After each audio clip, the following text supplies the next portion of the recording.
తర్వాత ఇందాక ఈ వైఎస్ షర్మిల గారు కాన్వాయ్ ఆపారు అని చెప్పి మీడియాలో కొన్ని వార్తలు వచ్చినాయి. యాక్చువల్గా మేడం ఎయిర్పోర్ట్ నుంచి బయలుదేరారు కాన్వాయ్లో. మేడం ఎదురున్న బైక్స్ అన్నీ వెళ్ళిపోయినాయి. మేడం గారి కాన్వాయ్ కూడా వెళ్ళిపోయింది పూర్తిగా. దాని తర్వాత కూడా ఒక 20 to 30 వెహికల్స్ వెళ్ళిపోయింది.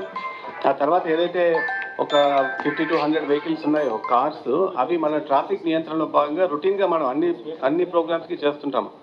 యూజువల్గా అన్ని వెహికల్స్ కూడా ఒక ప్రొసెషన్ కింద ఎప్పుడు కూడా మనము విజయవాడ నగరంలోకి మనం ఎలో చేయము because of traffic congestion and traffic jams అవుతాయన్న ఉద్దేశంతో ఎప్పుడు కూడా మనం వెహికల్స్ని ఆపి ఏదైనా పెద్ద కాన్వేలాగా వస్తుంటే వందల సంఖ్యలో వెహికల్స్ వస్తుంటే మనము కొద్దిగా స్లో డౌన్ చేసుకుని మనం ముందు పంపిస్తుంటాం. సో అదే పద్ధతిలో భాగంగా, ఆ రొటీన్ పద్ధతిలో భాగంగానే బ్యాక్ ఉన్న వెహికల్స్ని కొన్నింటిని ఆపి స్లో డౌన్ చేయడం జరిగింది. కానీ దానికి వేరే ఎటువంటి ఉద్దేశాలు కానీ లేకపోతే ఆలోచనలు కానీ లేవు. దయచేసి అందరూ కూడా ఇది గమనించవలసిందిగా ప్రార్థన.